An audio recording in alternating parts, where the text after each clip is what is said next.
तीन लोक, ऊर्ध्वलोक, मध्यलोक और पाताल लोक या अधोलोक, है ना। बड़े गांव में आचार्य श्री विद्याभूषण सन्मति सागर गुरुदेव ने त्रिलोक तीर्थ की रचना करवाई है। तीन लोक को त्रिलोक भी बोलते, त्रि यानी तीन, लोक त्रिलोक, त्रिलोक तीर्थ के नाम से रचना हुई है। यदि आपको ये देखना है कि तीन लोक में क्या क्या है, कहाँ कहाँ है, कैसे जीव रहते हैं, कहाँ स्वर्ग है, कहाँ मध्यलोक है, कहाँ पाताल लोक या अधोलोक है, नरक में क्या है, यदि आपको देखना है तो आप दिल्ली के पास जो त्रिलोक तीर्थ बड़ा गांव है, आप वहाँ जाकर उस रचना को समझें कि आखिर है क्या। खोज का विषय है, जानने का विषय है। भाई क्यों जानना है, क्या होगा। त्रिलोक को हमने जान भी लिया तो जानने से क्या होगा, कहाँ स्वर्ग है कहाँ नरक, तो जानने से क्या होगा। जानने से ये होगा कि हमारा इतिहास पता चलेगा। किसका, हमारा। हमारा मतलब मेरा, अरे बोलिए ना, मेरा या आपका भी। भाई इतना तो जानते हो कि आत्मा अजर अमर अविनाशी है, आत्मा मरती नहीं है, इतना तो आपको विश्वास है। अरे बोलिए ना, इतना विश्वास है कि आत्मा मरती नहीं, पुनर्जन्म लेती है। और पुनर्जन्म के बहुत सारे किस्से कहानियाँ आपने किसी ने देखे भी होंगे, किसी ने सुने भी होंगे, किसी को पता भी होगा और किसी के जीवन में घटित भी हुआ होगा कि पिछले जन्म की उसे याद आ जाती है। ऐसा बहुत बार होता है कि किसी किसी को पिछले जन्म की याद आ जाती है। तो इसका मतलब है कि आत्मा मरती नहीं है, इस शरीर को छोड़ के दूसरे शरीर में चली जाती है, उसका समय पूरा होता है, दूसरे शरीर में चली जाती। जैसे किराए का मकान होता ना, आप एग्रीमेंट करते हो 1 साल के लिए, 2 साल के लिए, 5 साल के लिए एग्रीमेंट करते हो, ज़मीन लीज पे देते हो इतने साल के लिए, करते हो ना। तो बस ये एग्रीमेंट ही समझो कि कितने दिन के एग्रीमेंट पे ये शरीर मिला है, कितने दिन इस शरीर में रहना है, उसके बाद इस शरीर को छोड़ना पड़ेगा, फिर अगला शरीर मिलेगा। अब वो शरीर कैसे मिलेगा, अच्छा मिलेगा कि बुरा मिलेगा, वो जैसा हमने पुण्य कमाई करी होगी वैसा अगला शरीर खरीद पाओगे। ये सब यहाँ खरीदा जा रहा है, ये सब व्यापार है। जैसे तुम्हारे पैसों का व्यापार होता ना, वैसे ही कर्मों का व्यापार है। बस कर्मों का व्यापार सॉफ्टवेयर में है और जो मकान दुकान ये हार्डवेयर में है, बस अंतर इतना है। और वैसे सॉफ्टवेयर का ज़माना आ रहा है। अब आप पेमेंट करते हो तो नोट में नहीं करते हो, कैसे करते हो हैं। मोदी जी ने क्या कर दिया, भाई मोबाइल से करो, जो भी पे करना है आप सॉफ्टवेयर में करो, हार्डवेयर में नहीं कर सकते। नोट क्या है, हार्डवेयर है, और जो मोबाइल से मोबाइल में करते हो वो सॉफ्टवेयर है। तो कर्म क्या है, कर्म भी सॉफ्टवेयर है। ये मोबाइल तो आपको दिखता है, अक्षर दिखते हैं, कर्म दिखता नहीं, उससे भी ज़्यादा सॉफ्टवेयर है। मोबाइल तो मनुष्य ने बना लिया, लेकिन कर्म मनुष्य नहीं बनाता है। कर्म करता है तो कर्म बंध होता है, कर्म से कर्म आता है। क्या, पहले कर्म कर यानी कुछ काम कर, तो जिसने कुछ किया तो कर्म आया, अच्छा किया तो अच्छा कर्म आया और बुरा किया तो बुरा कर्म आया। तो वह अगला शरीर कैसे तय होगा कि तुम्हें कहाँ जाना है, जानना चाहोगे। अरे बोलिए ना, अगले जन्म में आप कहाँ जाओगे जानना चाहोगे क्या। अपना भविष्य तो सब जानना चाहते हैं। बस माता जी कोई किताब मिल जाए कि उसमें क्या क्या लिखा है कि हम कहाँ जाएंगे, कहाँ थे, पता चल जाए तो मज़ा आ जाए। जीना मुश्किल हो जाएगा यदि ये पता चल जाए कि 6 महीने बाद ऊपर जाना है, 6 महीने काटने मुश्किल हो जाएंगे। ये तो बड़ी अच्छी बात है कि अगले क्षण का भी हमें पता नहीं होता है, इसीलिए शांति से बैठे हो, क्योंकि पता ही नहीं है। अब पता नहीं है तो जो होगा तो देखेंगे, इसीलिए शांति से बैठे हो और इसीलिए मन लगा के पाप भी कर रहे हो। भाई यदि किसी को पता चल जाए कि 6 महीने बाद मृत्यु होने वाली है, अब उसका मन पाप करने में नहीं लगेगा, कहाँ लगेगा? अब 6 महीने तो बचे हैं, चलो मंदिर चलते हैं, चलो पूजा कर लेते हैं, चलो भक्ति कर लेते हैं, जो धन रखा है उसे दान कर लेते। अभी दान क्यों नहीं दिया जा रहा? क्योंकि पता ही नहीं है कि कितना जीना है, क्या करना है, इसलिए आराम से आंख बंद करके जिए जा रहे हैं। तो नहीं पता होना एक गुण भी है और पता होना भी एक गुण है। पता होने के बाद सावधानी आती है, असावधानी नहीं रहती है, और नहीं पता होने के बाद जिंदगी शांति से जी रहे हो, अशांति में नहीं निकल रही है। दोनों बातें हैं, दोनों का निगेटिव और पॉजिटिव दोनों का है। तो तत्वार्थ सूत्र का 6वां अध्याय पढ़ लेना कि अगले जन्म में आप कहाँ जाओगे, उसमें लिखा हुआ है। अब लेकिन आपका नाम तो उसमें लिखा नहीं है तत्वार्थ सूत्र में कि आप कहाँ जाओगे।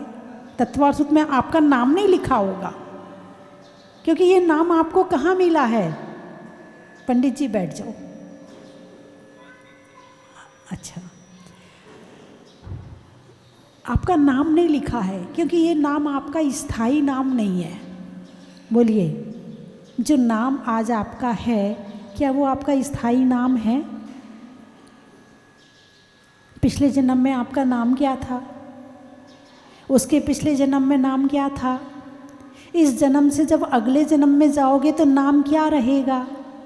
तो जो ये नाम आपको यहाँ पर मिला है, क्या आपने खरीदा नहीं है? किसने दिया आपको?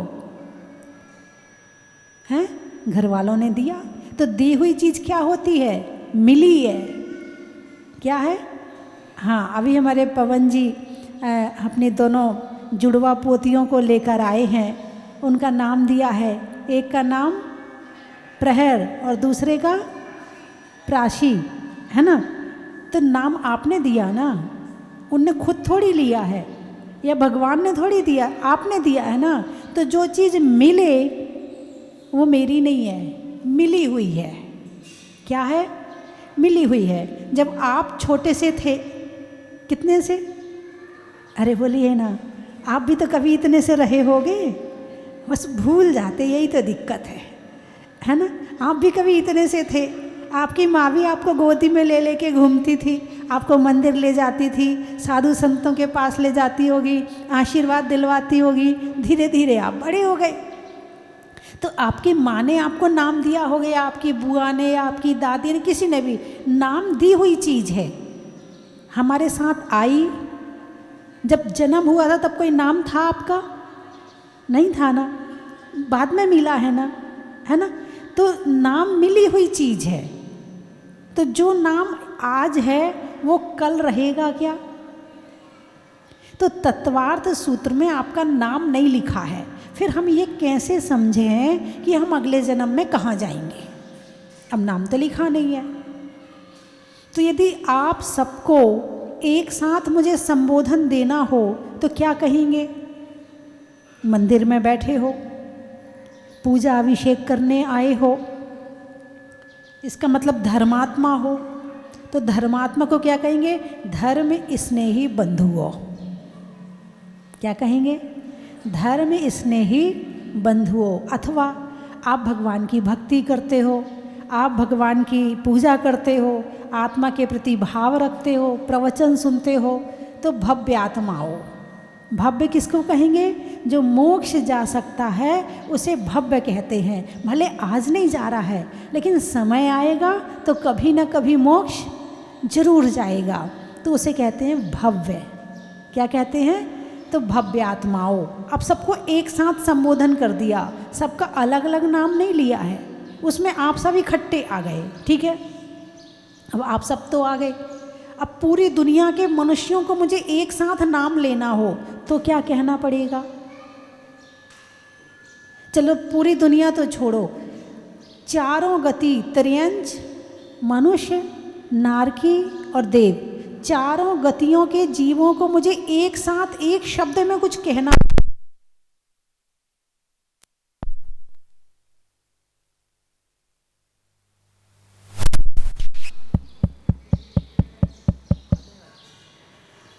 यदि चारों गतियों के जीव को एक साथ कहना हो तो क्या कहूंगी? हैं? चारों गतियों के जीवों का एक नाम लेना हो तो क्या नाम है? आत्मा। क्या नाम है? जीव। जीव और आत्मा दोनों शब्द ले सकते हैं। चारों, उसमें चारों गति के जीव आ गए हैं, है ना। अब चारों गति के जीव की कहानी एक साथ लिखनी हो तो कैसे लिखी जाए? तो यदि ये देखना हो तो तत्वार्थ सूत्र का 6वां अध्याय पढ़ लेना। चारों गतियों के जीव की कहानी लिखी हुई है। जैसे कि बच्चे हैं, जब कंपटीशन में एग्ज़ाम देते हैं तो कुछ शर्तें होती हैं। इतनी उम्र का होना ज़रूरी है, कुछ शर्तें होती हैं, है ना। नेता बनना हो तो पागल ना हो, दिवालिया ना हो, ऐसा ना हो, कुछ शर्तें होती हैं। तो उस शर्तों के अनुसार आपको उसमें एडमिशन मिलता है। फिर उसमें एग्ज़ाम होता है, जो पास हो जाता है वो आगे चला जाता है और जो पास नहीं होता है वो वहीं रह जाता है। ठीक है ना, ऐसे ही होता ना। बस यही कहानी भी अगले जन्म में जाने की है। कुछ शर्तें हैं। यदि आपको देवगति में जाना है तो देवगति की जाने के लिए क्या क्या एग्ज़ाम देने पड़ेंगे? क्या आपने वो पास किया? यदि आप वो पास करते हैं तो देवगति में पहुंच जाओगे, वरना यहीं रह जाओगे। आपको मनुष्य गति चाहिए तो उसके लिए क्या क्या करना पड़ता है वो उसमें लिखा हुआ है। मनुष्य गति चाहिए, यदि आपने वो किया है तो आप मनुष्य से मनुष्य भी बन सकते हो। आपने यदि ये दोनों एग्ज़ाम पास नहीं किए तो फिर वापस एक नरक गति और एक त्रिहंच गति। उसके लिए ज़्यादा कोई एग्ज़ाम देने की ज़रूरत नहीं है, ज़्यादा कुछ करने की ज़रूरत नहीं है। आप जो कर रहे हो ना, यानी उल्टे सीधे काम, भले बुरे काम हैं, धर्म के अलावा जो और काम कर रहे हो ना, तो आपको वो तो आप जैसे फुटपाथ है, अब किसी को फुटपाथ पर रहना हो तो कोई मकान खरीदने की ज़रूरत नहीं है, ज़मीन खरीदने की ज़रूरत नहीं है, मकान बनाने की ज़रूरत नहीं है, धन की ज़रूरत नहीं है, पैसे की ज़रूरत नहीं है, फुटपाथ पर रहो आराम से। तो जो चारों गतियों का फुटपाथ है वो नरक और त्रियंच गति है। आप आराम से वहाँ रह सकते हो। क्यों भाई? वहाँ तो ना बारिश आ जाए तो भीगोगे, वहाँ पर यदि गर्मी हो रही हो तो धूप सहन करनी पड़ेगी, वहाँ पर ठंड हो रही हो तो ठंड सहन करनी पड़ेगी। खाने को भी मिले ना मिले कोई ज़रूरी नहीं है। 1 नंबर 2 नंबर भी जाना है तो उसकी भी कोई व्यवस्था नहीं। भाई घर में तो सारी व्यवस्था होती है ना, छाया भी है, कूलर भी है, एसी भी है, पंखा भी है, खाने के लिए आपका भोजन भी है, रसोई भी है, आपकी सारी 1 नंबर 2 नंबर की भी A1 व्यवस्था होती है। और वहाँ क्या व्यवस्था है? फुटपाथ पर कोई व्यवस्था नहीं है। बात समझ में आई कि नहीं आई? तो जो चारों गतियों का जो फुटपाथ है वो नरक और त्रियंच गति है, जहाँ दुख ही दुख है। क्या है? जहाँ दुख ही दुख हैं। तो त्रियंच गति में जाना चाहोगे, फुटपाथ पर कौन रहना चाहेगा? नहीं रहना चाहते हो। अब नहीं रहना चाहते हो तो क्या करना पड़ेगा? वो 6वां अध्याय पढ़ लेना, उसमें आपको पता चल जाएगा भविष्य क्या है हमारा। तो 3 लोक में कौन रहता है? जीव रहते हैं। तीनों लोकों में कौन रहता है? जीव रहते हैं। 6 द्रव्य रहते हैं। 6 द्रव्यों के माध्यम से ये सारी व्यवस्था बनी रहती है। तो तीनों लोकों में जीव कहाँ कहाँ रहते हैं, तीनों लोकों में जीव क्या कर रहे हैं। तो किसी एक व्यक्ति की कहानी कहने की ज़रूरत नहीं है। यदि एक व्यक्ति की कहानी कही है उसमें सबकी कहानी आ जाएगी। मान लो भगवान महावीर की कहानी मान लो, ठीक है।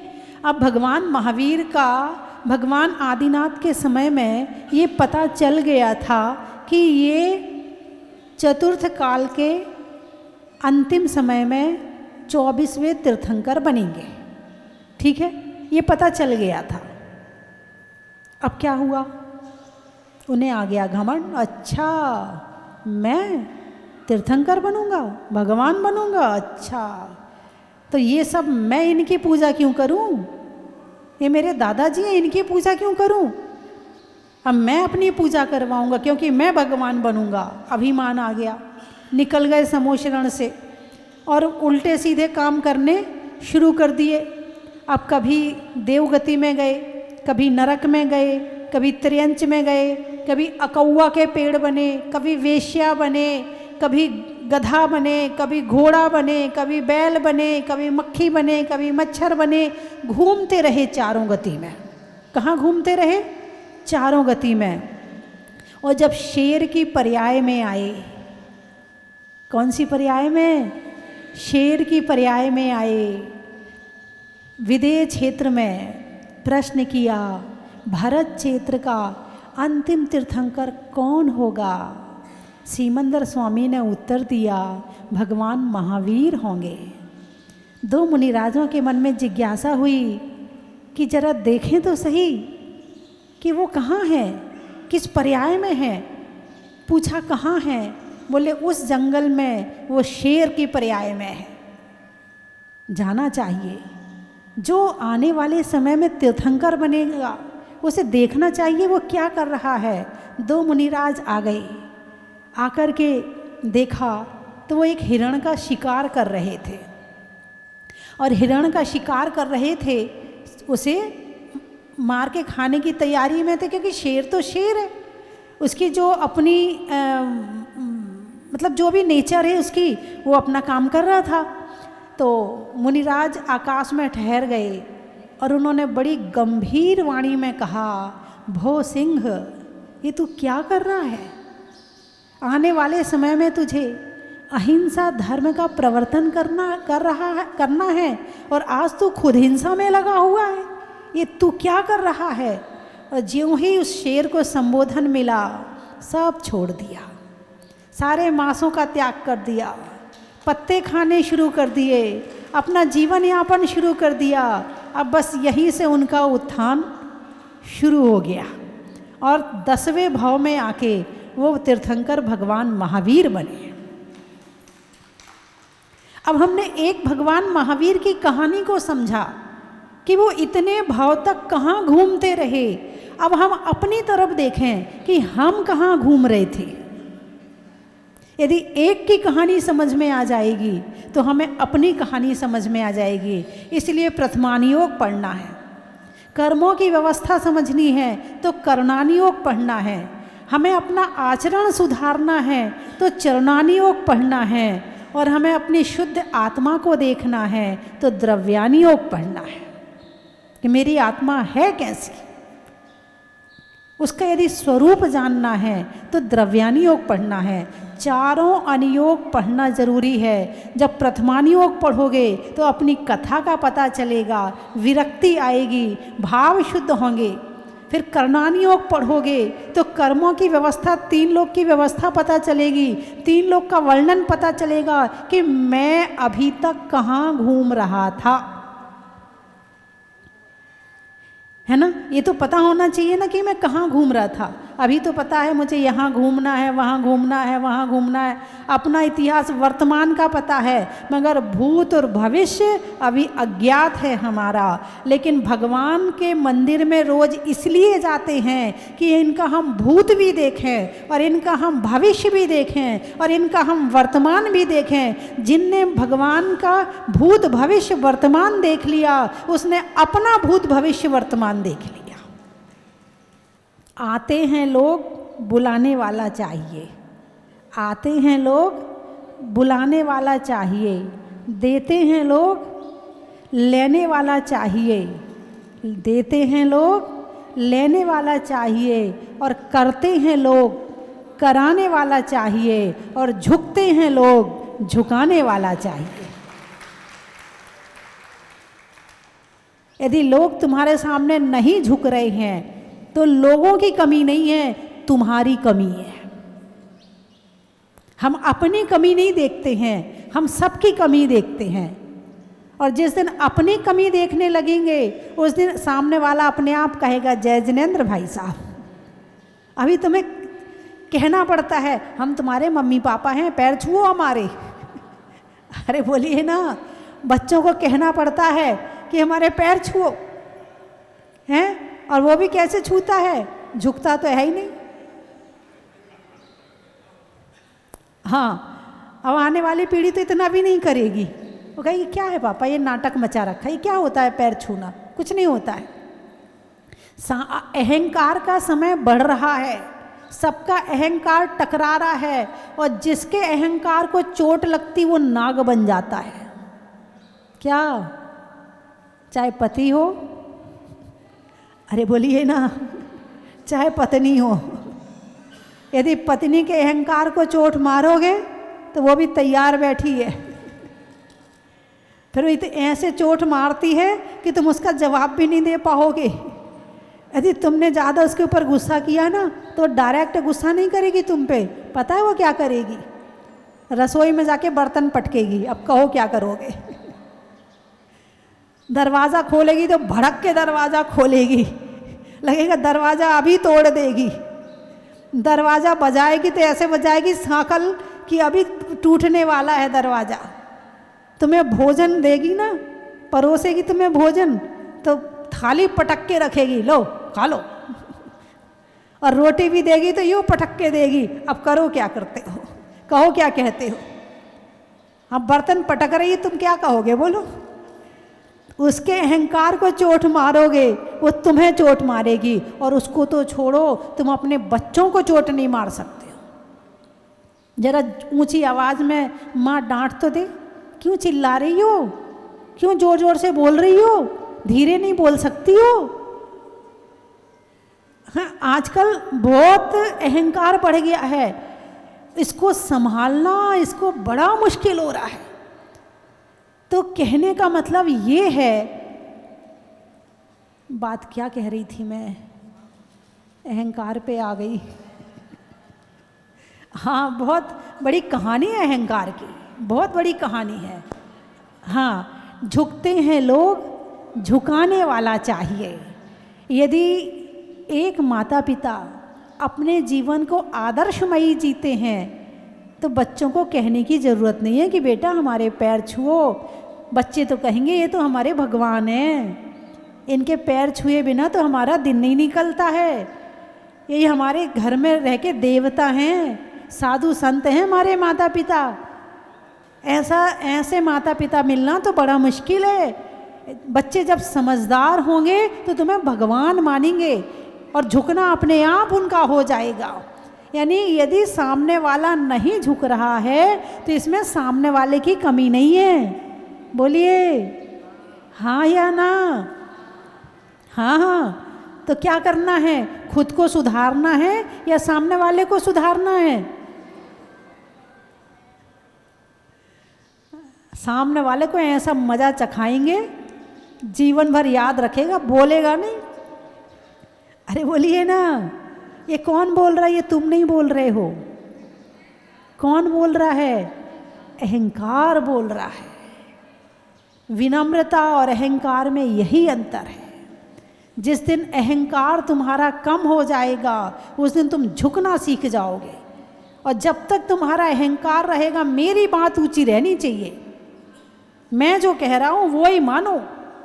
सामने वाला कह रहा तुम तो सब ठीक है, सही है तुम्हारी बात। वो एक वो है ना, बोले भाई साहब वो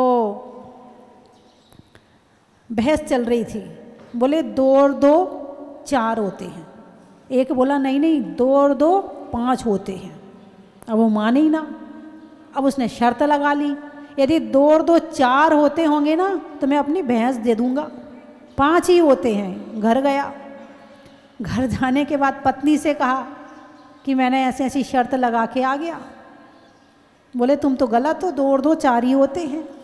अब तो हमारी भैंस गई। बोले गई तो तब जब मैं मानूंगा, मैं मानूंगा ही नहीं कि 2 और 2 4 होते, मैं तो यही कहूँगा 2 और 2 5 होते हैं।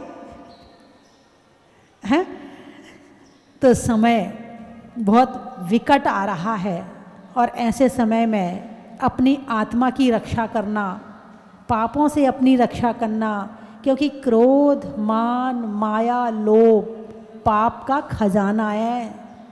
ये कुछ नहीं करते, हमारा पुण्य लूट लेते हैं, हमें पाप से भर देते हैं। जो जब तक हम इनमें पड़े रहेंगे तब तक हमारा भविष्य सुधरने वाला नहीं है। यदि भविष्य सुधारना है तो इनकी तरफ देखो, देखो इनकी तरफ कैसी शांति से बैठे हैं। आपको इतनी शांति से बैठना आता है क्या? आप इतनी देर, कम से कम ज़्यादा नहीं तो दिन में 15 मिनट अपने आप को भगवान बना के शांति से बैठना शुरू करो, आपका जीवन बदल जाएगा। एक वो है ना सबरी, सबरी को जानते हो? अरे बोलिए ना, कौन थी सबरी? जिसने राम का सारी जिंदगी इंतज़ार किया था। रोज़ फूल बिछाती थी, रोज़ झाड़ू लगाती थी, रोज़ सफाई करती थी, रोज़ फल तोड़ के रखती थी। राम आएंगे, राम आएंगे, राम आएंगे, है ना। उसका नाम तो कुछ और था। उसको सबरी पता क्यों कहते थे? उसने जिंदगी भर सब्र रखा। सब्र एक शब्द आता ना, सब्र। बोले सब्र रखो, अपने बच्चों को समझाते ना सब्र रखो। तो सबरी ने सारी जिंदगी सब्र रखा था कि राम आएंगे, आएंगे, आएंगे। वो विचलित नहीं हुई, किसी के कहने से उसने फूल बिछाने बंद नहीं किए। सब पागल कहते थे राम कहाँ यहाँ जंगल में आएंगे, वो तो अयोध्या के रहने वाले हैं, वो राजा हैं, वो यहाँ कैसे आ सकते, वो नहीं आएंगे। किसी को विश्वास नहीं था। सबरी कहती थी नहीं, राम जरूर आएंगे। तो उसने सारी जिंदगी सब्र रखा, इसलिए उसको सबरी कहते हैं। तो जैसा सब्र उस सबरी के अंदर था, थोड़ा सा सब्र यदि आपके अंदर आ जाए तो जिंदगी महान बन जाएगी। अरे बोलिए ना, यहाँ तक किसी ने एक्शन किया और रिएक्शन पहले तैयार है। सोचने समझने की तो देर करते ही नहीं है, यहाँ तक दिमाग तक तो पहुँच ही नहीं पाते हैं, उसके पहले तो जवाब तैयार रहता है ना। तो सब्र क्या रखना है? सब्र रखना है। सब्र रखोगे सबरी जैसे बन जाओगे। सबरी आज सब जानते हैं उसे, और यदि वो सब्र ना रखती तो कौन जानता? कोई भी नहीं जानता। जीवन में ये सारी बातें जरूरी हैं कि तीनों लोगों का चिंतन करो, अपने इतिहास को समझो, अपने इतिहास को जानो और अपने भविष्य को पहचानो कि मुझे कहाँ जाना है। फुटपाथ पर रहना है या अच्छे मकान में रहना है या कर्मों को नाश करके मोक्ष जाना है? कहाँ जाना है वैसा जीवन शुरू कर दो तो वैसा भविष्य हमारा बन जाएगा। मैं 3 चीज़ें बोलूँगी, आपको कहना बड़ा ही महत्व है। भोजन में बरी का, बैठने में दरी का, और शिक्षा लेने में सबरी का। सुबह के बाद शाम का, सिरदर्द में बाम का, और सबरी के द्वार आने में राम का। बड़ा ही महत्व है। भोजन में चखने का, पाँव में टखने का, और जीवन में सब्र रखने का। बड़ा ही महत्व है। चलने में पात का, मित्रों में साथ का, और तीर्थंकरों में मुनि सुब्रत नाथ का। बड़ा ही महत्व है। हिंदी में मात्रा का, स्कूल में छात्रा का, और आपकी जहाजपुर की यात्रा का। बड़ा ही महत्व है। चंद्रमा में गुरुत्वाकर्षण का, भौतिकता में आकर्षण का, और दोनों बच्चों के प्रथम दर्शन का। बड़ा ही महत्व है। खेत में धान का, शादी में पान का, और आज होने वाले विधान का। बड़ा ही महत्व है। सावन की घटा का, रसोई में पटाखा और आने वालों में कोटा का। बड़ा ही महत्व है। गाय के बछड़ा का, भोजन में बड़ा का और आने वालों में छबड़ा का। बड़ा ही महत्व है। गाने में सुर का, नृत्य में नूपुर का, आने वालों में जयपुर का, परतापुर का। जयपुर और परतापुर दोनों को ले लो। चलिए, और कहाँ से आए? छिंदवाड़ा। जनवरी में जाड़ा का, जाड़े में काढ़ा का और आने वालों में छिंदवाड़ा का। बड़ा ही महत्व है।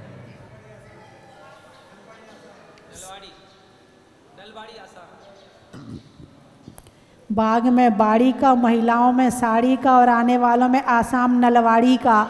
बड़ा ही महत्व है। भोजन में बड़ा का, रसोई में घड़ा का और आने वालों में सागवाड़ा का। बड़ा ही महत्व है। बड़ौदा। घर में दादा का, करने में वादा का और आने वालों में बड़ौदा का। बड़ा ही महत्व है। माँ की गोद, बच्चों के लिए माँ की गोद का, होने में बोध का, आने वालों में दाहोद का। बड़ा ही महत्व है। बूंदी। पक्ष में सुदी का, मंदिर में वेदी का, आने वालों में बूंदी का। बड़ा ही महत्व है। टोड़ा राय सिंह। निवाई।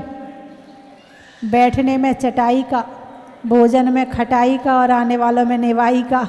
बड़ा ही महत्व है। टोड़ा। जानवरों में घोड़ा का, घर में मोड़ा का और आने वालों में टोड़ा का। बड़ा ही महत्व है। पूना। पान में चूना का, गाड़ियों में लूना का और आने वालों में पूना का। बड़ा ही महत्व है। नोएडा। गर्मी में घड़ा का, भोजन में बड़ा का और आने वालों में नोएडा का। 12। आकाश में तारा का, लगाने में नारा का और आने वालों में 12 का। बड़ा ही महत्व है। करौली। अच्छा। रजाई में खोली का, शिखरजी में डोली का और आने वालों में करौली का। बड़ा ही महत्व है।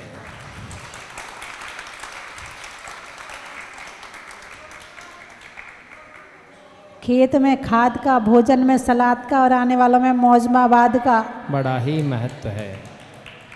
ये जाना है मन में है ये धार। कंचन की थाल को सजाओ रे आज, रत्नों की थाल को भर लाओ रे आज। आओ आओ करे रे गुणगान आरती भगवन की। आओ आओ करे गुणगान आरती भगवन की। आओ आओ करे रे गुणगान आरती भगवन की।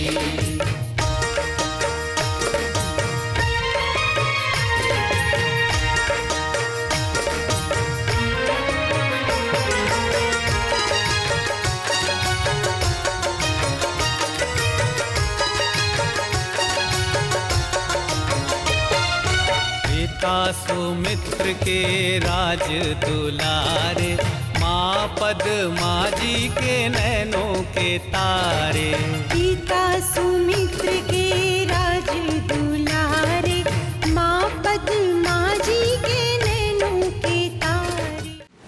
श्री क्षेत्र श्रवण बेलगोला कर्नाटक में परम पूज्य भारत गौरव स्वस्ति धाम प्रणेत्री आर्यका श्री 105 स्वस्ति भूषण माताजी की पावन प्रेरणा एवं निर्देशन में आयोजित होने जा रहा है सराकोद्धारक आचार्य ज्ञान सागर निलय का भव्य शिलान्यास समारोह।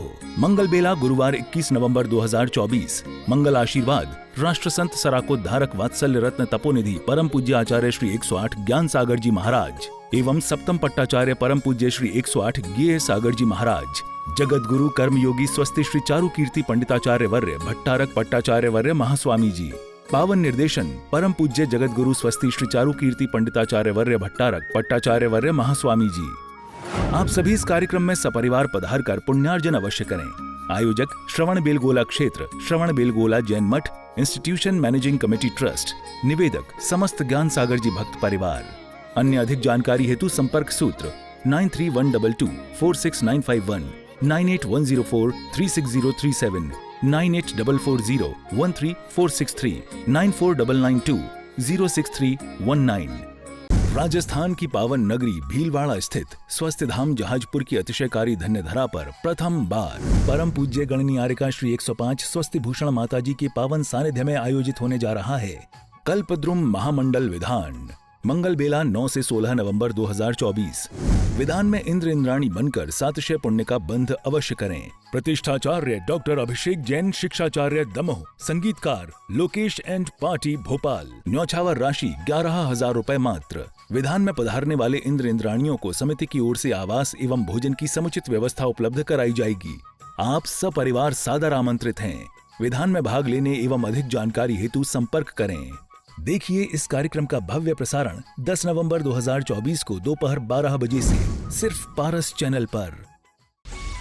10 नवंबर 2024 के शुभ दिन राजस्थान की पावन नगरी भीलवाड़ा स्थित स्वस्थ धाम जहाजपुर में परम पूज्य गणनी आर्यका श्री 105 स्वस्ति भूषण माताजी के पावन सानिध्य में आयोजित होने जा रहा है भव्य पिच्छी परिवर्तन, चातुर्मास कलश वितरण एवं शुभकामना परिवार का अधिवेशन। आप सपरिवार सादर आमंत्रित हैं। देखिए इस कार्यक्रम का भव्य प्रसारण 10 नवंबर 2024 को दोपहर 12 बजे से सिर्फ पारस चैनल पर।